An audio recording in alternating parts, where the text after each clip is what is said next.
Says I'm live. I have a suspicion that it's not going to be great stream quality today. So I will just try and hold extremely still.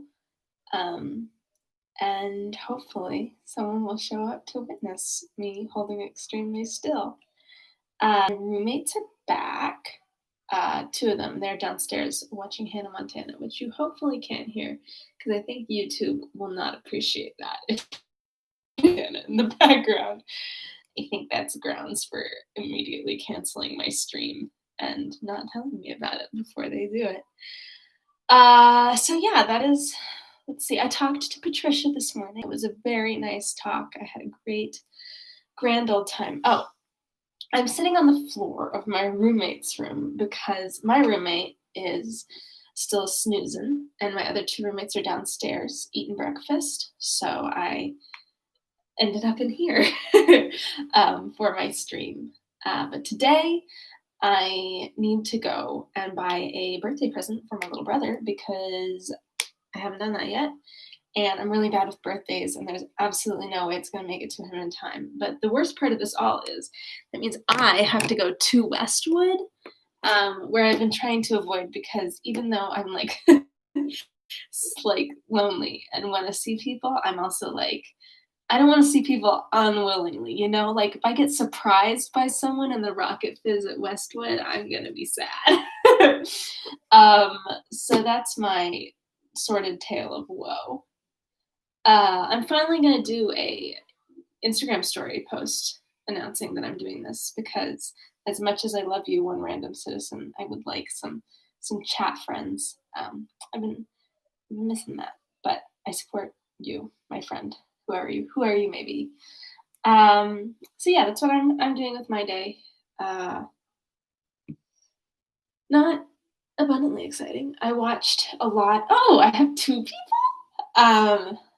I watched a lot of trouble figuring out what I wanted to watch, and that's where I ended up. Was with Unreal. Okay, so let's talk about what happened yesterday. Essentially, what happened yesterday was Catherine went to another bummer party. So John said, he was like, babe, don't worry, I'll be your partner all night. And Catherine was like, okay, cool. Like, at last I have a partner. It's like kind of a bummer, but like, it's okay. I lost my viewer. How sad. True state. So then I miss them.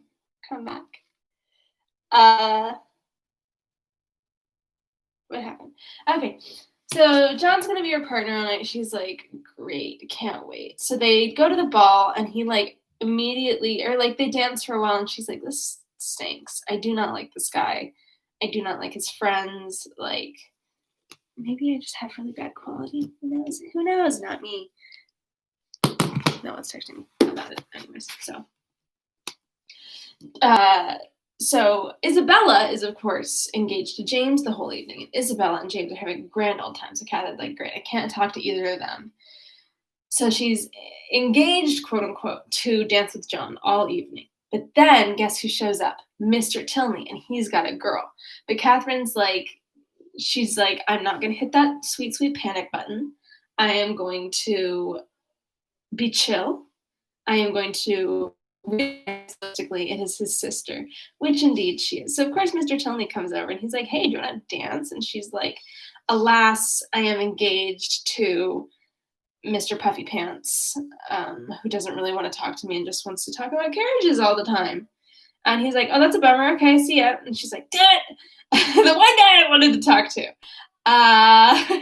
So basically she spends the whole night in a bummer and John keeps running off and like when he comes back he's like, let's go talk to my sisters, like it's gonna be super fun. And she's like, I would actually rather not do that, so I'm not gonna do that.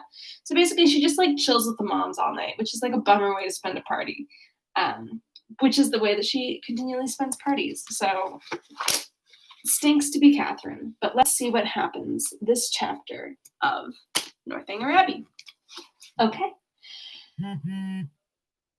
That's not anyone. Alas. Okay. Northanger Abbey, Volume 1, Chapter 9. The progress of Catherine's unhappiness from the events of the evening was as follows. It appeared first in general disaffection with everybody about her, while she remained in the rooms, which speedily brought on considerable weariness and a violent desire to go home. This, on arriving in Pulteney Street, took the direction of extraordinary hunger, and when that was appeased, changed into an earnest longing to be in bed. Such was the extreme point of her distress, for when there she immediately fell into a sound sleep, which lasted 9 hours, and from which she awoke perfectly revived, in excellent spirits, with fresh hopes and fresh schemes. The first wish of her heart was to improve her acquaintance with Miss Tilney, and almost resolute to seek her for that purpose, in the pump room at noon. In the pump room, one so newly arrived in Bath must be met with. In that building she had already been under the what? I probably skipped it. And she had already found so favorable for the discovery of female excellence and the completion of female intimacy, so admirably adapted for secret discourses and unlimited confidence, that she was most reasonably encouraged to expect another friend from within its walls. Her plan for the morning thus settled, she sat quietly down to her book after breakfast, resolving to remain in the same place and the same employment till the clock struck 1, and from habitude very little incommoded by the remarks and ejaculations of Mrs. Allen, whose vacancy of mind and incapacity for thinking were so. Oh, excuse me. Whose vacancy of mind and incapacity for thinking were such, that as she never talked a great deal, so she could never be entirely silent. What? And therefore, while she had sat at her work, if she lost her needle or broke her thread, if she heard a carriage in the street or saw a speck upon her gown, she must observe it aloud, whether there was any one at leisure to answer her or not. At about 12:30, a remarkably loud rap drew her in haste to the window, and scarcely had she time to inform Catherine of there being 2 open carriages at the door.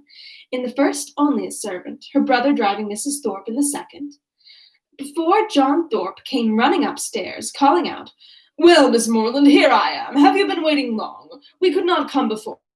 Old Deathmaker was such an eternity finding out a thing fit to be got into, and now it is 10,000 to 1, but they break down before we are out of the street. How do you do, Mrs. Allen? A famous ball last night, was it not? Come, Miss Morland, be quick, for the others are in confounded hurry to be off. They want to get their tumble over." "What do you mean?" said Catherine. "Where are you all going to go?" "Where are you all going to?" "Going to? Why, have you not forgot our engagement? Did we not agree together to take a drive this morning? What a head you have! We are going to Claverton Town." Catherine was like, "I agreed to no such thing, buddy. You agreed to yourself." "Something was about it, I remember," said Catherine, looking at Mrs. Allen for her opinion. Catherine's like, "Say anything." "But I really did not expect you." "Not expect me? Ah, that's a good one. And what dust would you have made if I had not come?" Catherine's silent appeal to her friend, meanwhile, was entirely thrown away, for Mrs. Allen, not being at all in the habit of conveying any expression herself by a look, was not aware of its being ever intended by anybody else. And Catherine, whose desire of seeing Miss Tilney again could at the moment bear a short delay in favor of a drive, and who thought there could be no impropriety in her going with Mr. Thorpe, as Isabella was going at the same time with James, was therefore obliged to speak plainer. "Well, ma'am, what do you say to it? Can you spare me for an hour or 2? Shall I go?" "Do as you please, dear," replied Mrs. Allen with the most placid indifference. Catherine took the advice and ran off to get ready. In a very few minutes she reappeared, having scarcely allowed the 2 others time enough to get through a few short sentences in her praise, and Mrs. Allen's admiration of his gig, and then receiving her friend's parting good wishes, they both hurried downstairs. "My dearest creature," cried Isabella, to whom the duty of friendship immediately called her before she could get into the carriage. "You've been at least 3 hours getting ready. I was afraid you were ill. What a delightful ball we had last night. I have 1,000 things to say to you, but make haste and get in, for I long to be off." Catherine followed her orders and turned away, but not too soon to hear her friend exclaim aloud to James, "What a sweet girl she is. I quite dote on her."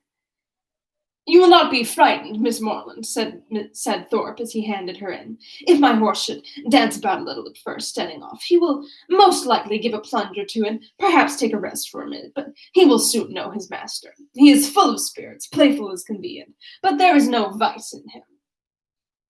Catherine did not think the portrait a very inviting one, but it was too late to retreat, and she was too young to own herself frightened. So, resigning herself to her fate and trusting to the animal's boasted knowledge of its owner, she sat peaceably down and saw Thorpe sit down by her.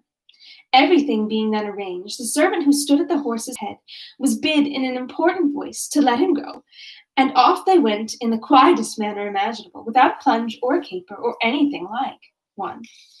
Catherine, delighted at so happy an escape, spoke her pleasure aloud with grateful surprise. But her companion immediately made the matter perfectly simple by assuring her that it was entirely owing to the peculiarly judicious manner in which she had then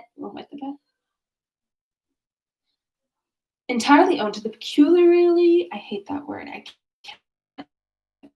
judicious manner in which he had then held the reins, and the singular discernment and dexterity with which he had directed his whip. Catherine, though she could not help wondering that with such perfect command of his horse he should think it necessary to alarm her with a relation of its tricks, congratulated herself sincerely on being under the care of so excellent a coachman, and perceiving that the animal continued to go on in the same quiet manner without showing the smallest propensity towards an unpleasant vivacity, and, considering its inevitable pace was 10 miles an hour, by no means alarmingly fast, gave herself up to all the enjoyment of air and exercise of the most invigorating kind, in a fine mild day of February, with the consciousness of safety. A silence of several minutes succeeded their first short dialogue. It was broken by Thorpe saying, very abruptly, "Oh boy,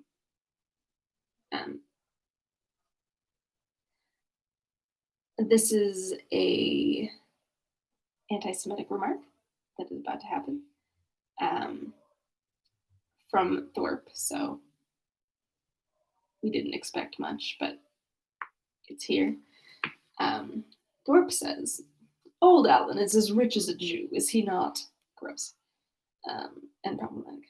Catherine did not understand him, and he repeated his question, adding in the explanation, "Old Alan, the man you are with."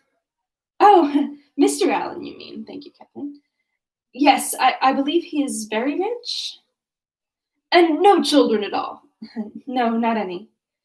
"A famous thing for his next heirs. He is your godfather, is he not? Is not he?" "My godfather? No." "But you were always very much with them." "Yes, very much." "Aye, that is what I meant. He seems a good kind of old fellow enough, and has lived very well in his time.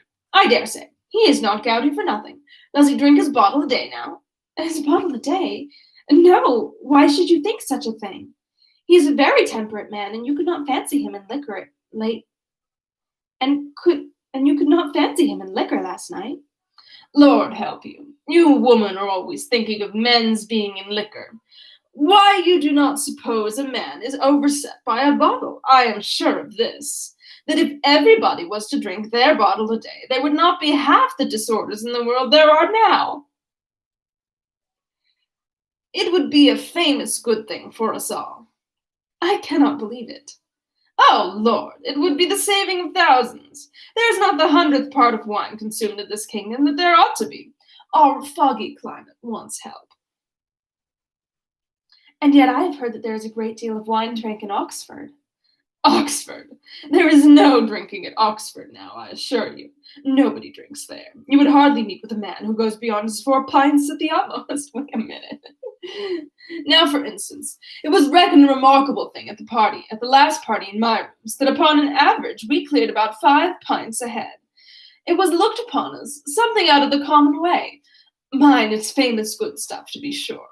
You would not often meet with anything like at Oxford, and that may account for it. But this will just give you the notion of the general rate of drinking there. 4 bottles of drinking, you know. Gotta switch my legs. My grandma would have questions about my jeans, but she's not here.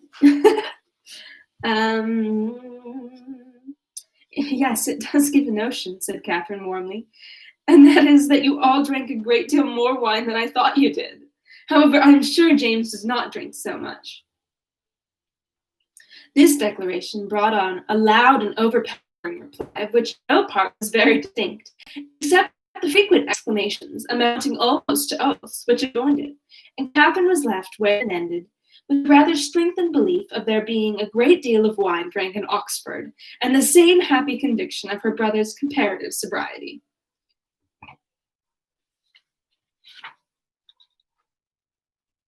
Thorpe's ideas then all reverted to the merits of his own equipage, and she was called on to admire the spirit and freedom with which his horse moved along, and the ease which his paces, as well as the excellence of the springs, gave the motion of the carriage. She followed him in she followed him in all his admiration as well as she could. To go before or beyond him was impossible. His knowledge and her ignorance of the subject, his rapidity of expression and her diffidence of herself, put that out of her power. She could strike out nothing new in commendation, but she readily echoed whatever he chose to assert, and it was finally settled between them, without any difficulty, that his equipage was altogether the most complete of its kind in England, his carriage the neatest, his horse the best goer, and himself the best coachman. "You do not really think, Mr. Thorpe," said Catherine, venturing after some time on the subject, "that James's gig will break down?" "Break down? Oh, Lord! Did you ever see such a little tituppy? Did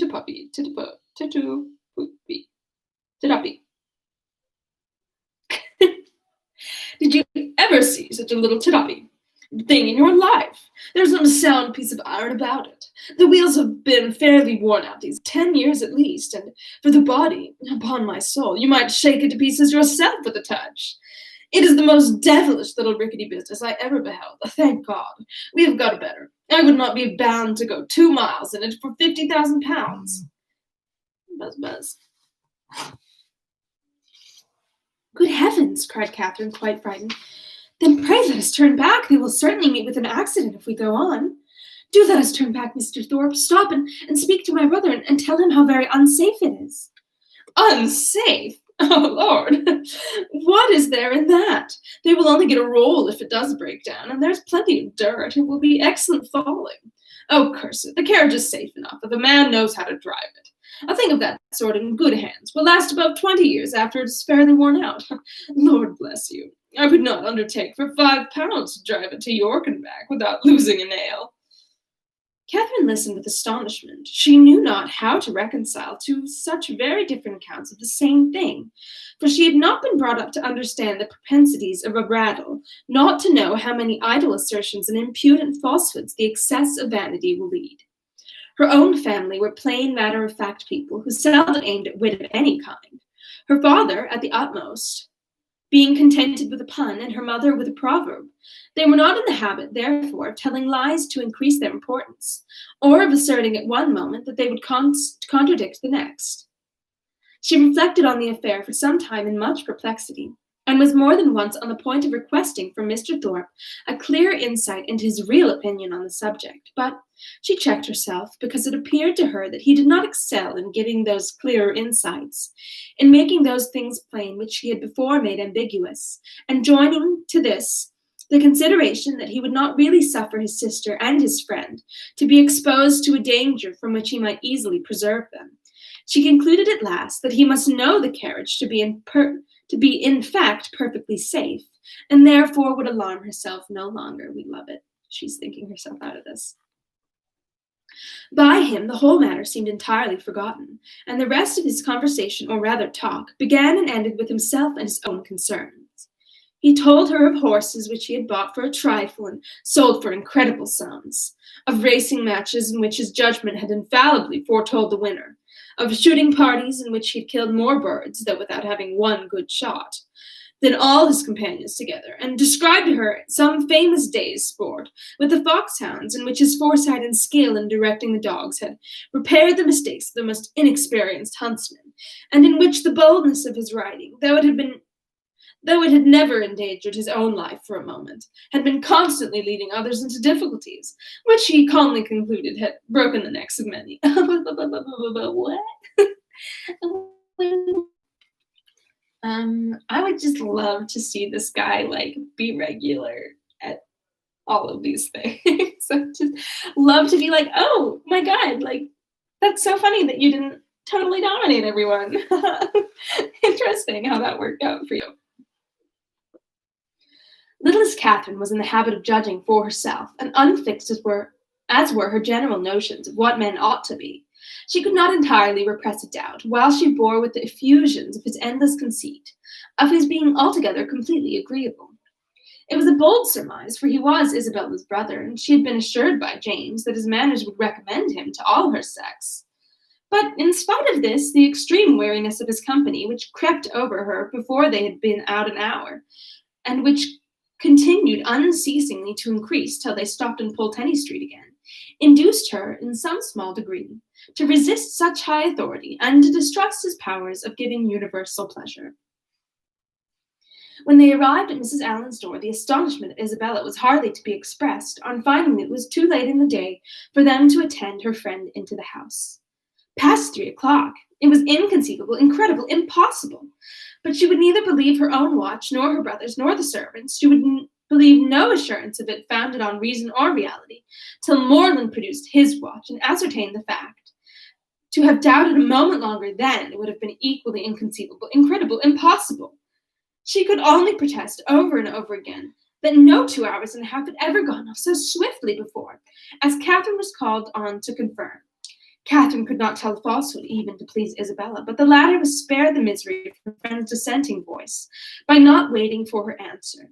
Her own feelings entirely engrossed her. Wretchedness was most acute on finding herself obliged to go directly home. It was ages since she had had a moment's conversation with her dearest Catherine, and though she had had thousands of things to say to her, it appeared as if they were never to be together again. So with smiles of most exquisite misery, and the laughing eye of utter despondency, she bade her friend adieu, and went on. Catherine found Mrs. Allen just returned from all the busy idleness of the morning, and was immediately greeted with, "Well, my dear, how are you?" A truth which she had no greater inclination than power to dispute. "And I hope you have had a pleasant airing." "Yes, ma'am, I thank you. We could not have had a nicer day." That's all she can say. That's like what I always think of when it's like when you don't like a film and you're just like, the cinematography was really good. So whenever that's all I have nice to say about a film, I'm like, damn it. um, so Mrs. Thorpe said she was vastly pleased that you're all going. "You've seen Mrs. Thorpe, then?" "Yes, I went to the pump room as soon as you were gone, and there I met her, and we had a great deal of talk together. She says there is hardly any veal to be got at market this morning. It is so uncommonly scarce." "Did you see anybody else of our acquaintance?" "Yes, we agreed to take a turn at the Crescent, and there we met Mrs. Hughes and Mr. and Mrs. Tilney walking with her." "Did you indeed? And did they speak to you?" "Yes, we walked along the Crescent together for half an hour. They seem very agreeable people. Miss Tilney is in a very pretty spotted muslin, and I fancy, by what I can learn, that she always dresses very handsomely. Mrs. Hughes talked to me a great deal about the family." "And what did she tell you of them?" "Oh, a vast deal indeed. She hardly talked of anything else." "Did she tell you what part of Gloucestershire they come from?" "Where they come from? Well, yes, she did, but I cannot recollect now. But they are very good kind of people, and very rich. Mrs. Tilney was a Miss Drummond, and she and Mrs. Hughes were schoolfellows, and Miss Drummond had a very large fortune, and when she married, her father gave her £20,000 and 500 to buy wedding clothes. Mrs. Hughes saw all the clothes after they came from the warehouse." "And are Mr. and Mrs. Tilney in Bath?" "Yes, I fancy they are, but I am not quite certain. Upon recollection, however, I have a notion they are both dead. Because at least the mother is. Yes, I am sure Mrs. Tilney is dead, because Mrs. Hughes told me that there was a very beautiful set of pearls that Mr. Drummond gave his daughter on her wedding day that Miss Tilney has got now, for they were put by for her when her mother died." "And is Mr. Tilney, my partner, the only son?" "I cannot be quite positive about that, my dear. I have some idea he is, but however, he is a very fine young man," Mrs. Hughes said, "and very likely to do very well. Catherine inquired no further. She had heard enough to feel that Mrs. Allen had no real intelligence to give, and that she was most particularly unfortunate herself in having missed such a meeting with both brother and sister. Could she have foreseen such a circumstance, nothing should have persuaded her to go out with the others. And as it was, she could only lament her ill luck and think over what she had lost, till it was clear to her that the drive had by no means been very pleasant, and that John Thorpe himself was quite disagreeable. And that's the end of that chapter. I feel like these chapters are longer than the Sense and Sensibility chapters. Like, I can't do 2 in a day. I mean, I could, but I won't. At least not today, because my back hurts. Back hurt. Okie dokie.